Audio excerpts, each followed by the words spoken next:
Girlfriend আছে কার কার দেখি হাত তোলো। মাশাআল্লাহ, সাহস আছে ওদের, বুকের পাটা আছে। হাত নাও বেটা। এই গার্লফ্রেন্ড বয়ফ্রেন্ডের সাথে আমাদের কোনো সম্পর্ক, আমরা বিয়ে করব। কি করব? বিয়ে করব।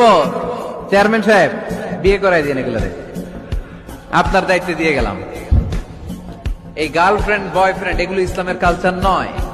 বিয়ের চেয়ে ভালো কাজ পৃথিবীতে হতে পারে। বিয়ে করতে গেলেই বাপে বলে আগে নিজের পায়ে দাঁড়া। তো এতদিন ও কার পায়ে দাঁড়াইছে? ছেলে মেয়েদেরকে সাহস দেন, ছেলেও পড়বে। ওই যে একজন চিল্লান দিয়ে উঠছে, ওর কমন পড়ছে, কমন পড়ছে। মাশাআল্লাহ। গার্ডিয়ানরা যারা আছেন ওদের দুঃখ কষ্ট একটু বুঝছেন আপনারা, মিলাই দিয়েন ওদেরকে, বিয়ের পিড়িতে বসায় দিয়েন।